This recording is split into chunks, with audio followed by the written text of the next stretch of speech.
The show starts in 10, 9, 8, 7, 6, 5, 4, 3, 2, 1, go.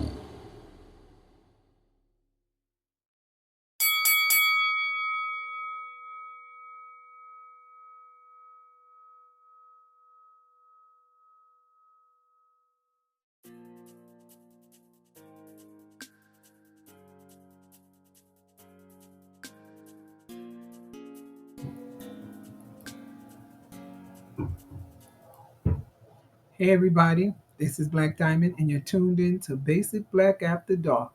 You know that's the show that meets you where you are and gives you exactly what you asked for. Tonight, we're going deeper than ever before. You've been following The Habitual Liar, the book that I wrote, and there's no mistaking the way that it's spelled. Then you already know this story is more than just deception. It's about survival. It's about trauma, identity, and the dangerous truths we hide even from ourselves. But now it's time to do the work. Alongside this groundbreaking psychological thriller, we're diving into the Habitual Liar Workbook series. Cracks in the surface, strengths in the core, not easily broken. Now, that's a space created for those ready to confront their truth, process their pain, and reclaim their power. Before we begin tonight's panel with our wonderful panelists, let's check in on the last segment. So, we're going to talk to our panelists about the workbook that we introduced last week, well, the last month. And we were talking about quotes, and that exercise was on page 21. It was a reflective space to identify the words that breathe life into our healing journey. Whether it's a quote that inspires or empowers or grounds you in your truth, it matters. So here's our question to our panel. We can all bring them up right now. Welcome, welcome, welcome, welcome, welcome, welcome. Welcome, Farron. Welcome, BG. Welcome, Shayna. Welcome, Bobby. And welcome, welcome, welcome, Nicole. Hey, we got Rachel that's going to be joining us soon. And we Make sure also you guys have Dr. can you Carmen hear me? Stevens that will be coming in. Can you guys hear me? We got you coming in loud and I can't clear. hear We you. got you. Let's see what's We going on. got you. You're here. We got you. You with us now, Rachel. So we got you. We hear you loud and All right, clear. well, What I'm going to do is I'm backing everybody up to what you have written or okay, supposed to yes, have sir. written because I caught a couple of you that didn't do the homework. So I'm going to catch you right now with the quote that you were supposed to do on page 21. So drop it in the chat, tag us online, or just take a moment to say it out loud because your Ready. voice matters. Your healing matters. Let's do the work together and let's do it tonight. So there was quotes that was on that page that I was expecting everybody to at least try to do. For our listeners and viewers, drop it in the comments, share it in the live chat, or post it using the hashtag not easily broken to uplift one another with words that heal and empower. So let's turn the page, literally and emotionally, to a section that asks us to go deeper.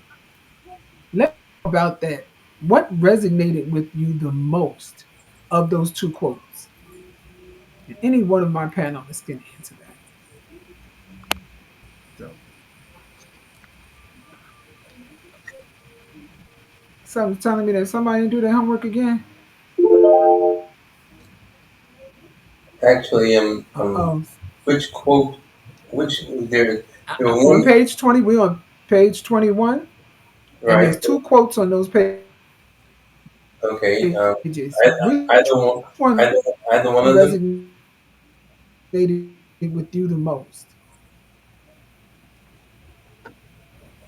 Either one. I think the I second did one. the second. Go ahead. I did the second one too.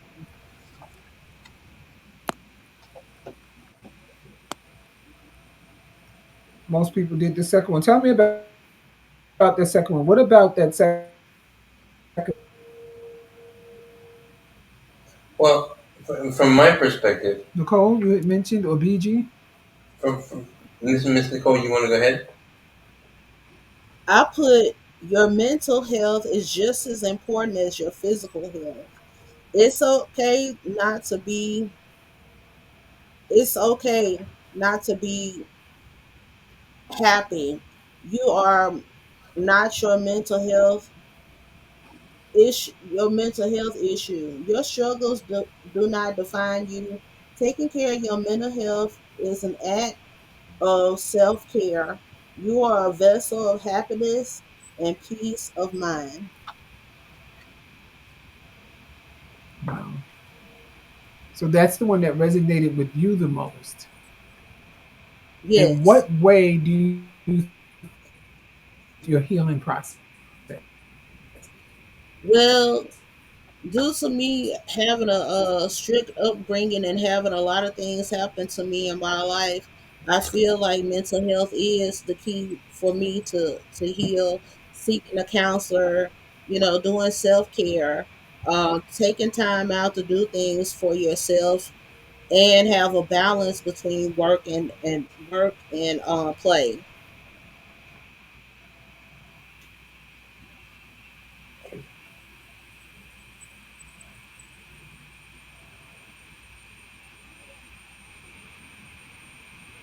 And what about you as well?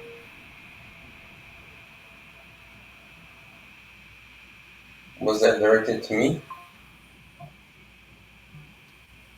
BG, you said that the second one resonated with you as well. What about that second one resonated with you? Well, my response was pretty close to hers. Um, your emotional health is just as important as your physical health. It's okay to be. It's okay. It's okay not to be happy. You are not your mental self. Mhm. Your struggles do Your struggles do not define you. Taking care of your mental health is an act of love. You are you are deserving of happiness and peace of mind. So what about that quote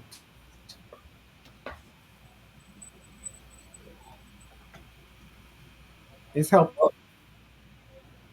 Well, I in for me personal, which is personal to all of us, but for me, it the idea of being able to take care of, because if you are not mentally healthy, then everything else about your health goes downhill from there. You have to be mentally healthy, mentally strong, just to endure the challenges of this world. So it all starts in the mind. If you want to be strong physically, you have to first make up your mind to do so. If you want to be strong and healthy emotionally, you have to first make up your mind to do so. So if your mind is not at optimum level for performance, then everything else about you suffers. Yeah, you're right. But then there's some people that's just not ready and don't accept that there's a mental health concern, I'll say, that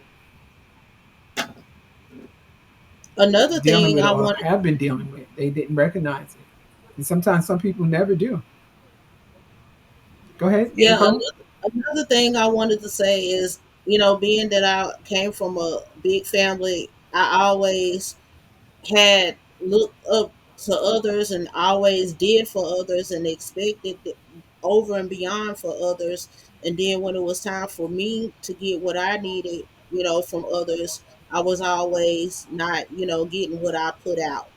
And it's very important that you take care of yourself and look out for yourself, even though it is good to take care of others as well. And that I feel like that can be a damper on your mental health if you always taking care of other people and not yourself. Well, I look at that as if it's the plane, the airplane ride. You have to be able to put that mask on yourself before you can help the person that's next to you. Sure. So self care is, to me, the best care. But we're going to go right into and dive into what's coming up for today. What are we talking about? We often learn how to love ourselves through how we are loved as children. When it goes well, we feel it, we absorb it, and we carry that self worth into adulthood.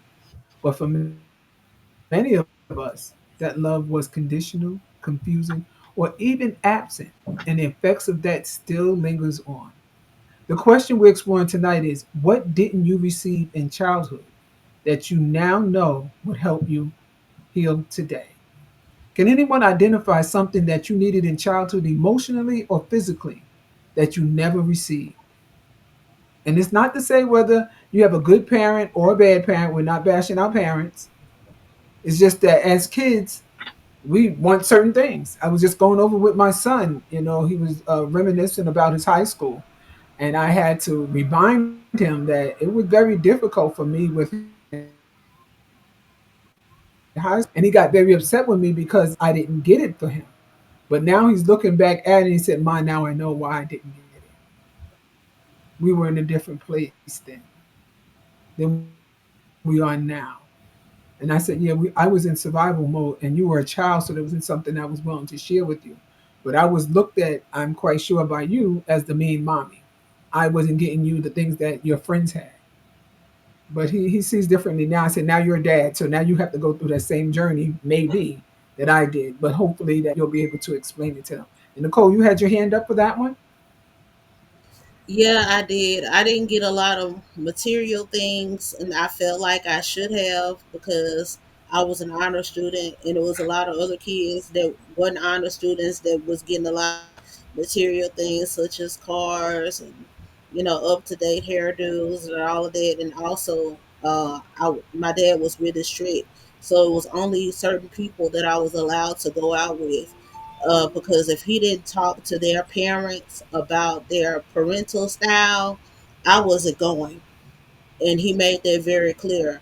And now I do the same thing with my child. But at first, I didn't want, I didn't like the fact that he would call the persons that I was going out with parents to see when we were going, where we were going, when we was coming back, and their parental style. But now I understand that in these times that it's a good thing to do. More so than it was physically.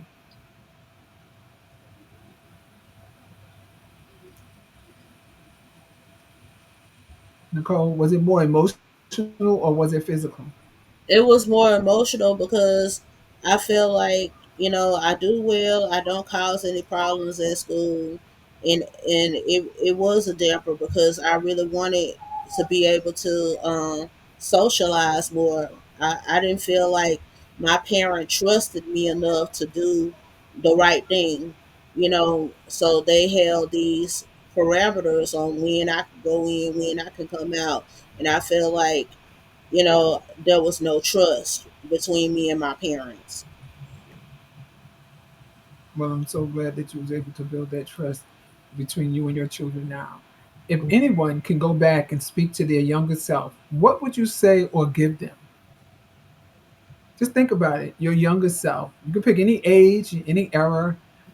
If you can go back and speak to your younger self, and I see some of you smiling because I see that y'all got some stuff that y'all want to tell them.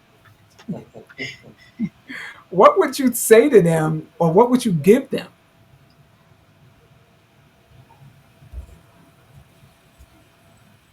That's a little bit I challenging. can't hear you, Miss Bobby. Be trying to talk. Bobby, I can't hear you. You're on mute. Yep, Okay. got you now. I would tell myself that you do have a voice and you're not crazy. You do have a voice. That's what I would tell my younger self because of the power in having I guess permission. I went through the not to really digress on that first question, but I realized that the trauma or the drama or the whatever it was that I had to be healed from today did not start with just me encapsulating me, as you said, Black Diamond. My mother already had trauma. Maybe as a child, I see it from my perspective, of what's happening to me or not happening to me.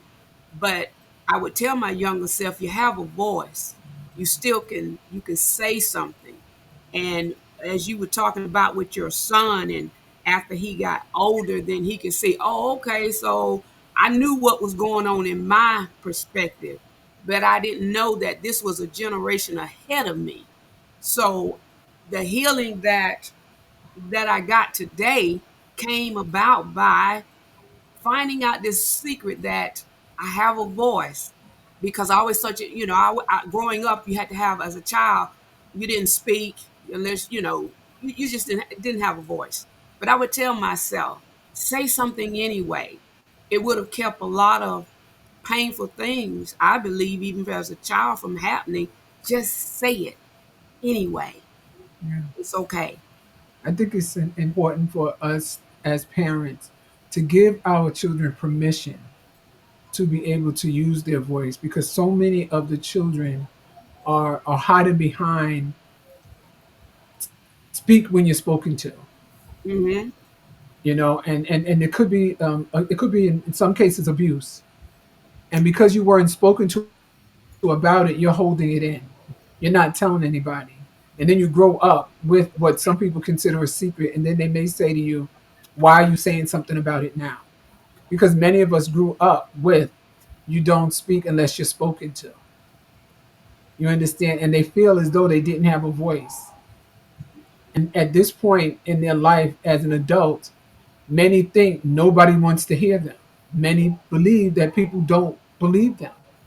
That's right. So I definitely get it. So giving them permission and permitting them to have a voice is very, very important. Mm-hmm. It's very important. Yes. BG, you was going to say? Oh no, I was just a caveat. It's difficult, I mean, when you talk about memory, I can't help you there because I don't have one. I can't speak on that. Well, we're going to help you along with that. We're not talking about how far anybody got to go back, because there's some places that I don't want to go.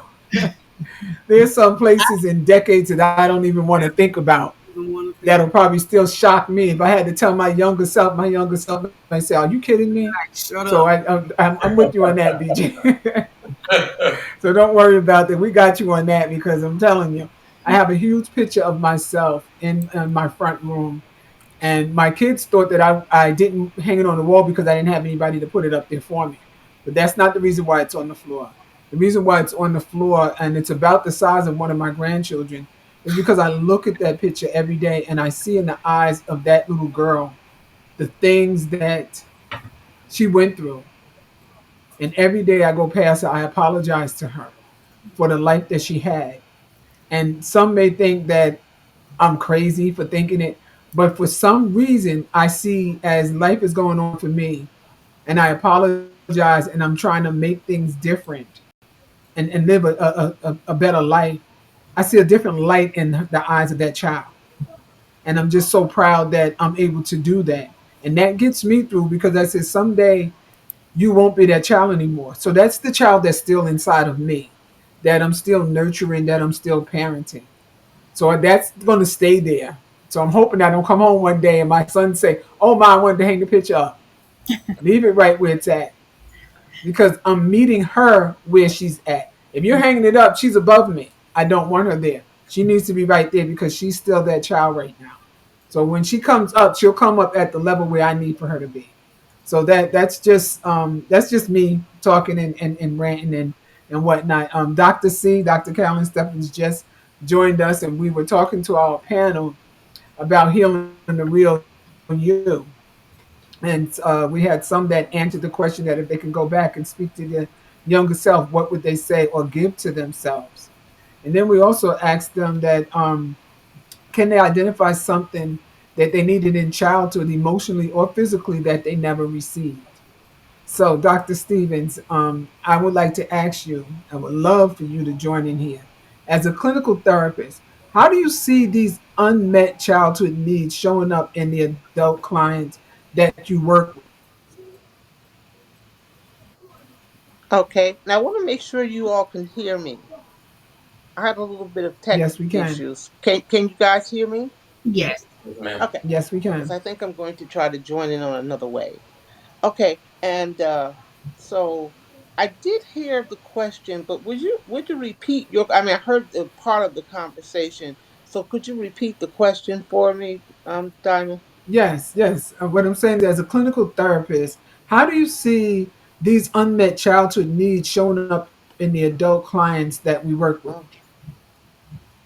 Oh, oh, okay. That's an interesting question. I recently had this conversation. Um, so without making my answer too lengthy, okay. So in therapy, uh, we use one of the models that we follow by is called Maslow's hierarchy of needs. And even people who don't do therapy probably are familiar with Maslow's hierarchy of needs. It's usually represented by a pyramid. And on the bottom of the pyramid, and as it goes up, then they have listed certain needs that a human being has to develop properly or holistically. Safety, and then at the bottom of the list, the pyramid is the safety. And as you go up to the top of the pyramid, it's called self actualization. And so Maslow believe that when people miss out on any of these needs in their life, especially growing up as a child or a teenager, if they skipped in getting these kinds of needs met, then it showed up in their adulthood. So, to your question, absolutely. For example, if you have an adult, like I do have some adult clients who live in a lot of fear, that fear may show up in the way that they handle, let's say, money, right? And then when you start to talk to them about their childhood, you may find out that they came from a neglectful family, or they came from a neglectful parent. They came from a family that encountered severe poverty.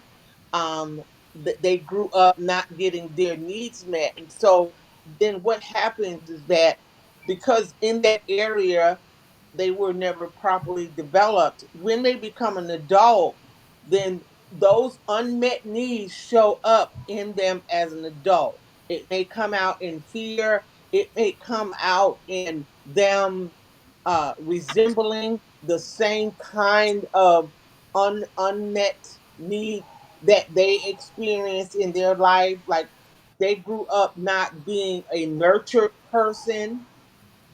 Then when they grow up and begin to parent, they may be that kind of parent that is not nurturing. So certainly when individuals grow up not getting their needs met, then when those needs are not met, and how you meet those needs in your adult life is by first identifying that you have some needs that have been unmet.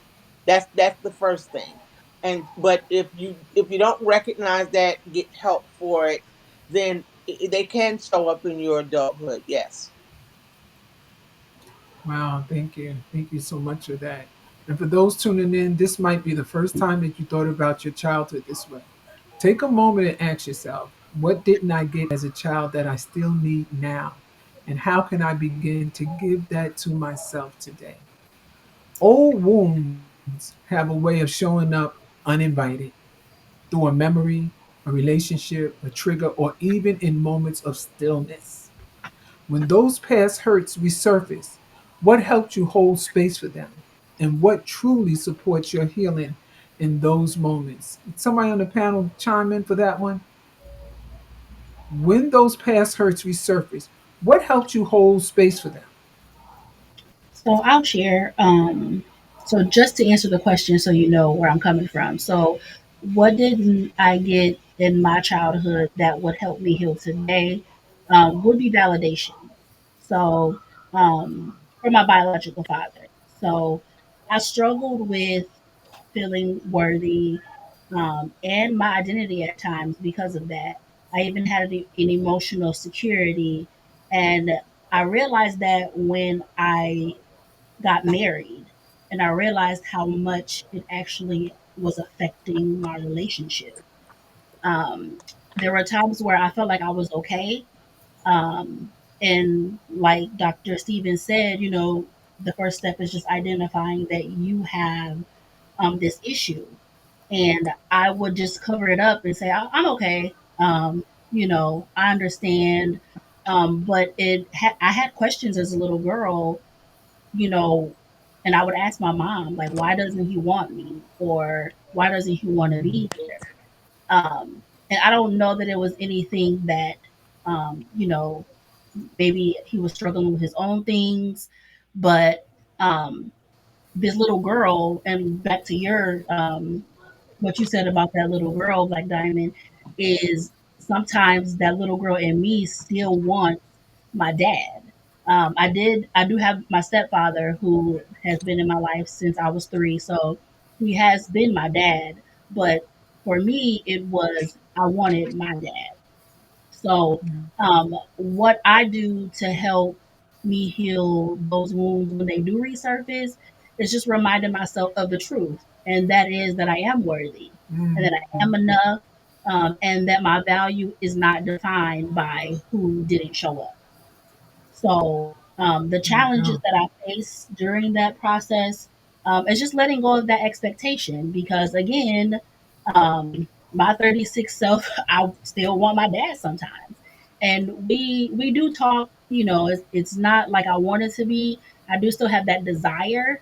And I have shared this with him as well, that I do have the desire to still build that relationship. I know the little girl is no longer I'm not little anymore physically, but emotionally, again, I still just want my dad. So um, to help me heal, one is identifying that, and then just letting go of the expectation that I might not get that full relationship that I've always wanted, while still choosing to heal. Um, is taking that strength, but like I said, still just accepting that I might not. I have a small relationship, and although I think it just goes back to like you said, like Diamond, like our parents just kind of taught us what they knew, um, and kind of showed up how they knew. So I don't fault him, but still, it's just that because my stepdad taught me everything I needed, but then at the same time, I recognized his trauma that stopped him from a lot of things as well. So just growing up and learning that, and I've been through therapy and stuff like that as well. So it's helped me understand a lot more now. But validation will be the biggest thing that sometimes it'll peek his head up, just have you thinking. But I think it's just a shift in your mindset and reminding yourself of the truth.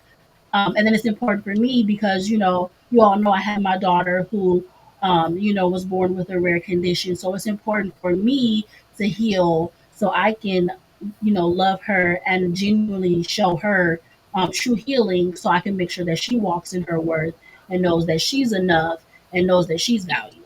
So, Well said. Thank you so much for sharing. Would anybody else like to share? I will, Black Diamond. Thank you. Um, just kind of piggybacking off what Farron said a little bit. I think if I had to relate it to like as far as like a father figure, I would say probably validation. But for me, I think what I would give the little girl would be reassurance. So I was raised by my mother and my grandmother, who were both single women. And I feel like, just even most of us on this phone being just, Black women, it's like it's that strong Black woman mentality. And so there wasn't really, I feel like I grew up a lot of times like with this perfectionist spirit. And I don't think that my mom or my grandmother meant to, make everything a perfectionist, but it's like it was almost feeling like it was no room for error. And so now as an adult, I'm struggling trying to get out of this you have to be perfect thing, everything has to be right, to the point where I kind of do the opposite on purpose, just to kind of show myself that grace, because it wasn't a lot of reassurance. It was like it was mom, grandma, single mom, survival, everybody's in survival mode, everybody's trying to make it, and then it almost kind of felt like it was every man for themselves, so when you have strong Black women, a lot of times it's like it ain't nobody else. This is what you got to do. We don't have time for tears. Get up, fix it, and keep it moving. And so I feel like that just made me feel like I always had to be perfect or do everything right. And I feel like maybe if they had stopped and just said, okay, it's okay that you messed up, Shayna, or it's okay, as opposed to just fix it, fix it, fix it, maybe I would know how to show myself a little bit more grace in adulthood. And then as far as like, what do I do now? And I mean, if y'all know me, I'm like borderline church girl, so like I put on praise and worship music. And I think that has been really pivotal for me, like over the last couple of years, even in the sense of just learning how to just be present. Like I just put on worship music, and I'm right now I'm in a position where I'm trying to like literally like learn how to just sit in the room by myself and just lift my hands. But more so I just put it on and just like kind of learn to still my mind. Because I can't figure it out. I can't have it all figured out. I keep messing up, and I'm really hard on myself. And I think even going to what Dr. Carolyn said about the Maslow's hierarchy. So while we were sitting here, like I looked it up and just learning and what she said about what you don't get from that chart might be something that shows up in your adulthood. So looking at the chart at the bottom is physiological needs, then it goes to safety and security, love and belonging, self-esteem, and then self-actualization. I feel like I stopped at love and belonging. Like I never felt like I didn't have a family. Like, we were close, but it was just hard. So it wasn't that reassurance that helped build self-esteem or self-confidence. It wasn't that, I struggle, you know, being confident like who I am. Like I was just telling a friend, like I know I'm great, like I know I'm smart, like I know I do these things, but some days it's just like I don't know if I really believe it, and so I'm just learning how Don't to believe at it. now, almost 40, trying to really just embrace like who I am, know that it's okay. I'm not mad at my mom or my grandmother, like they were just single moms doing what we know how to do. And I'm here. Like it's a healing process every day. And I realize too that every time I try to accomplish a new feat or, just go a little bit higher, the trauma and the PTSD, just like from the things that I dealt with, like people who hurt me or, things that I took personally that probably weren't personal, like they show up every time I try to move to a new height, So I have to really be intentional about my praise and worship because right now, like that's the only thing that steals my mind. And I'm intentional about not going to vices like sex or drugs or drink. Like I'm intentional about that. Oh, So I yes. don't go that route. Let me just put on this Jesus music right quick so I can bring it together and just realize like I am okay. Like Farron said, I am enough. Like I am healed and I don't have to be perfect and everything is okay. Amen, Yeah, amen, praise and amen. I'm worship so does help. glad. Yeah. Yes, I'm Yeah. so proud of you both and for all of you for sharing and just knowing your own strengths because that's important to know your own Yeah. strengths. Dr. Stevens, I'd love for you to speak into this from your perspective as a clinical therapist. What are some healthy ways people can support themselves when emotional wounds resurface, especially when those wounds catch them off guard?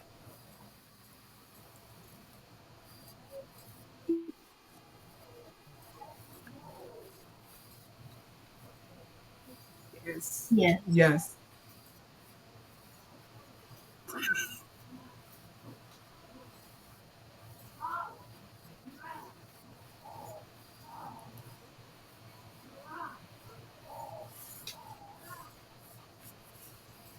That's okay. From your perspective as a clinical therapist, what are some healthy ways people can support themselves when emotional wounds resurface, especially when those wounds catch them off guard?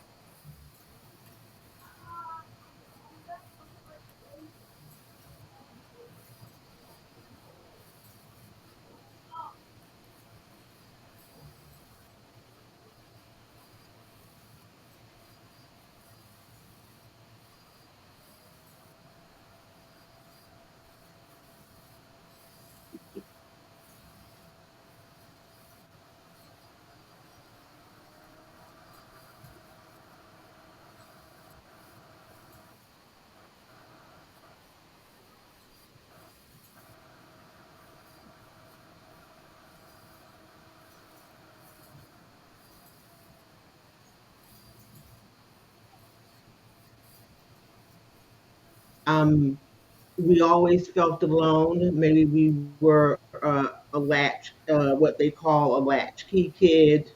Um, we were always just kind of taking care of ourselves because we weren't parented properly or we didn't get a certain amount of mothering or nurturing. And then what happens is we we grow up and become adults, and then we don't allow ourselves to be supported, even though there are people there that want to support, but we won't allow ourselves to be supported. I.e., an example is that you could be a person in a marriage, but you are emotionally unavailable, and your partner is trying to figure out, I'm doing all I can to love her, let's say, or love him, and why are they, so stoic? Um, because that person has a hard time responding to authentic love, or genuine love or support, because they don't allow themselves to be supported. And so I would certainly say that the very first thing that we can do is allow ourselves to be supported, whether that's a therapist. So the reason why people like me, because I'm an objective person. I'm someone who may not know your family background. I'm going to be objective, and so people feel safer with an objective person. So if you start to find yourself reliving um, some of your early childhood traumatic experiences, and let me tell you, uh, there are lots of people who don't realize that they are reliving traumatic experiences. What they realize is that they are exemplifying or exhibiting behaviors that they themselves don't like, or there are other people that they work with, people that they go to church with, people, persons in their marriage, or they have a hard time developing relationships. They start to point out things to you, and you may be an individual saying, hey, I know there's something wrong, because I'm starting to see patterns. I'm seeing patterns in relationships. Patterns could be, I don't keep relationships. They start to see that they don't maintain friendships. And so even though they may not Right. intentionally be trying to do that, but because of those unresolved issues in their life as a child or an adolescent, this is how they respond to where they've been and what they have been through, and then the needs that they have not gotten met. So So allow yourself to. as an adult, they're going to have a lot of unpacking to do, peeling back the layers. It is a lot of work, but it's worth it. It's worth that self work.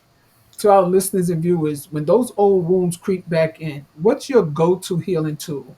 Is it journaling, breathing, therapy, prayer, such as Shayna said, music, and movement? Share it with us. We want to know what's working for you. Healing isn't linear. Some days we feel empowered, other days it feels like we're. Let's talk about the challenges. What are you currently facing in your healing process? And what barriers or inner battles are showing up for you right now? Anybody on the panel can answer that question. Um, I'm sorry, Bobby, were you about to go? No, Shayna, I want to tell you something. I've been sitting here being so dignified, but you about to mess me up. What? I'm telling you, Dr. Steven said some stuff about to mess me up. Now, I want y'all to know I know how to be dignified. I do. I promise. But to understand that Maslow, that little tip of that pyramid for, self-actualization and learning who am I and how this thing's supposed to go, and I live in a place where I am healed. And sometimes just to say that out loud is like, oh love, ain't nobody healed. Everybody's still sick. You still sick. And I said, oh, I'm not. I understand who I am. And I also understand that there's such a thing as Dr. Stevens, she did it for me. Yeah, there are going to be some unmet needs because this is a world system where there is generation after generation after generations.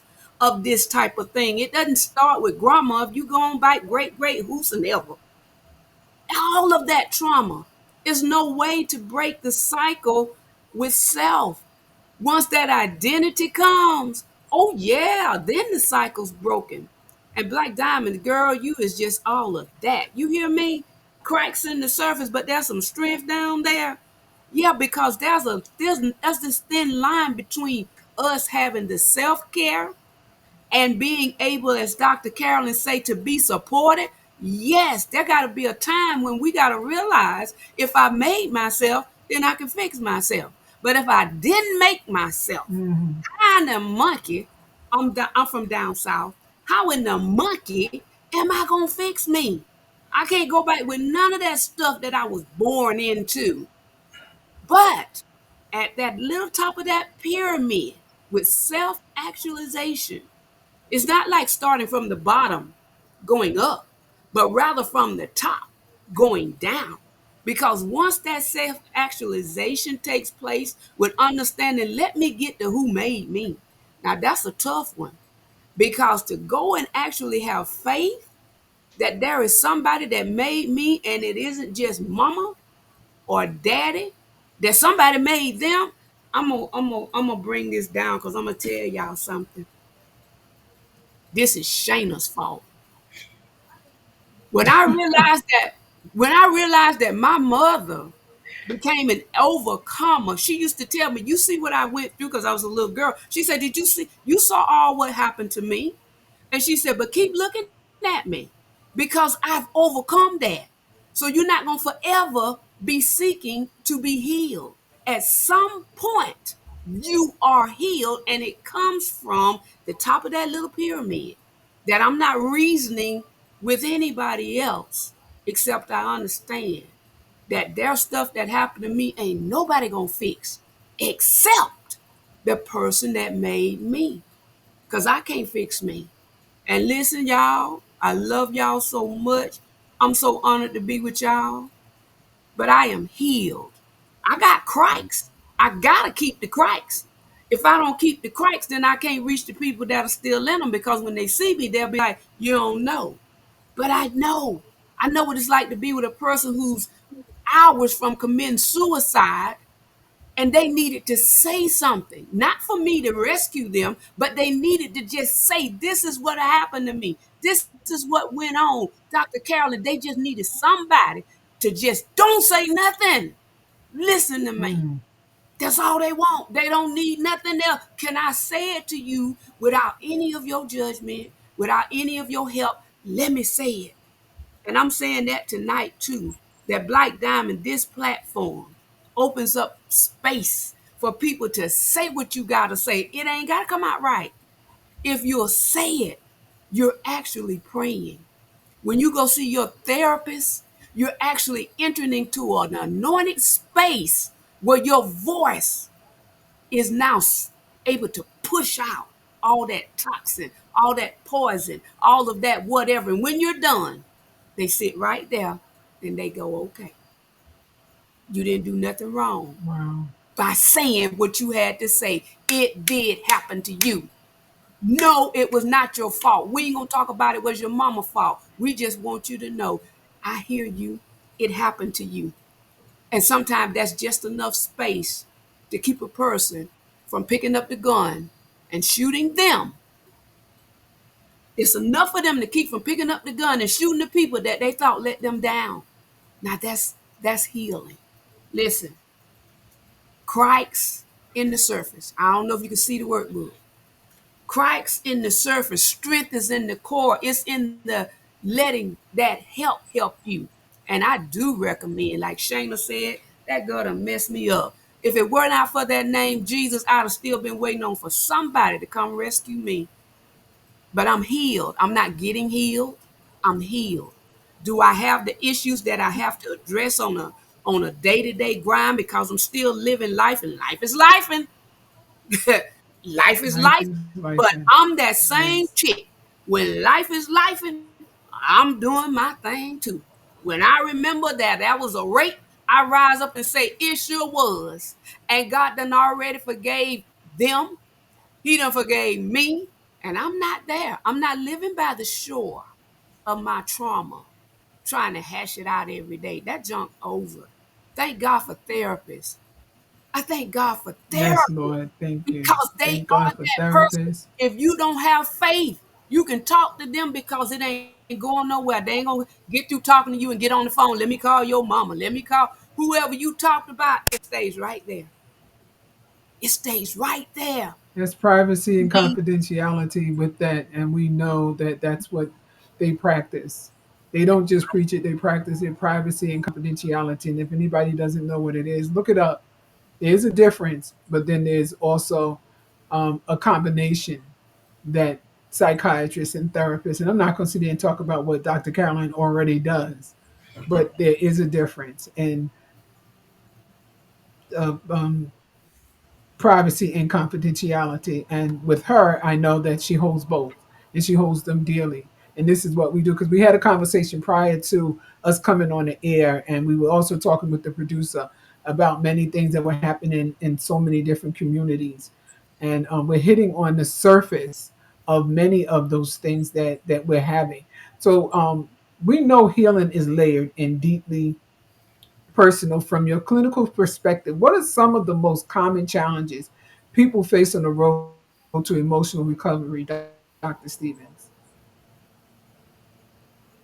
Some of the most common challenges that people encounter on the road to emotional recovery. Well, the biggest is that as you work with a therapist, let's say, or you are talking to a friend, you could choose, or a faith based minister, whoever you choose to serve as a confidant. I would still add that you need to still couple that with working with a professional, because as you're working through your trauma or as you're on the road to emotional recovery, the biggest challenge is becoming triggered, which is why some people choose not to talk about things, which is why some people choose to um, avoid certain things, because part of emotional recovery means that you are going to be triggered. But when you're triggered, and this is what a professional person will do, they're going to help you navigate on the road to recovery when you become triggered, because in trauma informed therapy, okay, then we help that person to identify what it is that you're feeling, why you're feeling it, and then help them to navigate through that. Not negate it, not push it to the side, but to actually go on and deal with your trauma or whatever it is that you're going through. And I do have to say this honestly, this is the reason why people medicate. If I may go a step further, and I am in the Christian Mm. community. People who are in the Christian community or faith-based community, we are very susceptible to that, because sometimes we talk about medicating, we talk about drugs, we talk about sex, it could be food or what have you. Sometimes going to church, um, we can use church in the wrong way, in that we are self-medicating because we're avoiding dealing with our issues. Okay, not necessarily using the church or the faith-based community or your faith as a means of healing, but as a way of avoiding those things that will help you heal. So we do have to be careful, because that those are the other challenges, Black, that people encounter on the road to emotional recovery, is that you medicate. Okay, you might say, well, I don't do drugs, I don't smoke cigarettes, I don't drink alcohol. Okay, but then there are some people who eat. There are some people who gossip. um, Anytime you use other Right. things to replace your pain, not so much replace the pain, but replace it, but to avoid dealing with the pain. And this is why, when I work with clients who are substance abuse user, they say that coming off of drugs is a very hard thing because of the emotional parts of it. Because once they get clean, they start to remember why they started taking drugs in the first place. And the truth is, people just don't like to remember. They don't want to remember what gave them pain. They don't want to remember, but you have to remember in order to heal. So I'll say it like this in closing to that question: you got to deal in order to heal. That's one way I say that. You got to deal in order to heal. Okay. The other thing I often say is that you can't heal something you're not willing to confront. Right. Again, you cannot heal something that you're not willing to confront. So you have to confront So it. do you think that they can move through their emotional recovery with compassion and resilience? I do. I do believe that. Again, first, learn to have compassion for yourself. I think it was Bobby that said it. Um, it was not your fault. And you may have to remind yourself of that constantly, every day, 5 times a day. Whatever happened, it was not your fault. Um, I myself um, had experienced a rape in my life. I was a young teenage girl. I had experienced a rape, but I realized that that was not my fault. Even though people might say you were in the wrong place at the wrong time, but it doesn't matter. That was not my fault. So you first thing you have to do is you have to have compassion for yourself. Practice self-compassion, knowing that it was not your fault. Engage in a community of people, whether that's a combination of friends or family or your faith-based community. Engage and network with a community of people that celebrate you and not tolerate you. Because oftentimes when we have encountered rejection in our life, we tend to gravitate to people who are constantly rejecting us in their own way. And then we get into people pleasing because we're always trying to please somebody because we're always trying to be accepted. So allow yourself to give yourself compassion. Allow yourself to be a part of a network of people who love you, who celebrate you, who Yes. remind you that you are wonderful, you are authentic. You don't have to perform for us to love you. I often say to people that I love, and I love all of you here on this panel, the only thing you have to do for me to love you is to wake up in the morning. Period. Point blank. I'm good with that. You wake up in the morning and you keep on being you. That's my criteria for loving you. Yeah. When I work with people and I do coaching and consulting, I've said this to Shayna. So she's probably most familiar with it. How you pay me back, you go out there and be great. Go be great. And that's my reward. And I feel that way about any woman that I work with. If I'm empowering you or we're working on a project together, the greatest way you pay me is by doing you and being you. And the reason why I repeat that is because I know, especially culturally as women, that sometimes we have emotional deficiencies in that area. And so I want to be a part of that community of people that reminds you that you are authentically, you are okay, you are wonderful just the way you are. So allow yourself to be a part of those kinds of communities and not just constantly jumping hoops trying to prove yourself and trying to be loved by people who do not authentically love you. Those are things that we need to do on the emotional road to recovery. So VG, we're not forgetting that you're here and that the men is a part of this as well. Sometimes men will feel as though that they're left out of that circle, but they're not. Mm-mm. It's They're it's a not. They're included in it in so many ways Right. that it's just so unbelievable that the stand that they take, and we love for them to take that lead because well, whether they want to believe it or not, or whether some women want to hear it or not, women are still looking for the man to take the lead. They don't always want to take that position. the inside joke. I always say I'm very much in touch with my feminine side, so you can't offend me. Oh, see, I appreciate that with you, BG. I Yeah, wish I had a microphone to be able to send it to everybody for them to hear that it is okay, because women are in touch with their masculine side every day, and you hear more about the women being more so attached to their masculine side because they'll say, "Oh, that angry so and so woman," or whatever they want to call it. But you don't hear too many brave men such as yourself saying that you are in touch with your feminine side, and I thank you so much for that.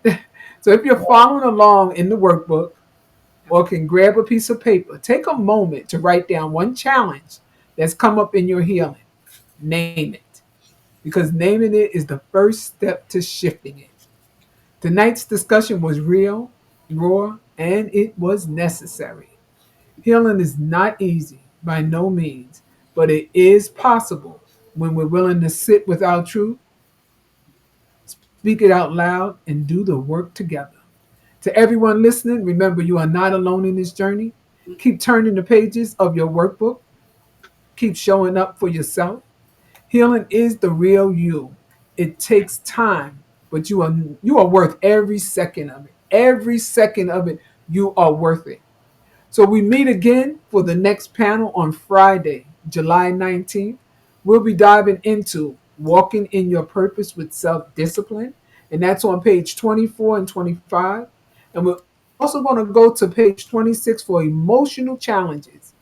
So I want to hear a little bit about that when we come back. But before we go, mark your calendars for the next episode, Friday. It's going to be on the 4th of July. So I want everybody to carve out some time to be here at 8 o'clock. It's very important. It's a very special night with poet and author Lachey Ruckman. She is the voice behind Rooted Child Volume 1. But this episode that she's going to be on goes far beyond poetry. Lachey will be opening up her heart and sharing her daughter Cash's powerful journey through heart failure and the fight for a life-saving transplant. So please, I know we're going to be all in celebrating and barbecuing and having whatever we're going to have, but join us that night. Be here with our sister. She's going to be sharing the information about her daughter's powerful journey through heart failure and the fight that this little girl has for a life saving transport. This is not just a story, it's a call to awareness, advocacy, and action. You don't want to miss it. Friday, the 4th of July at 8 p.m., right here on Basic Black After Dark. So until next time, thanks for keeping it basic.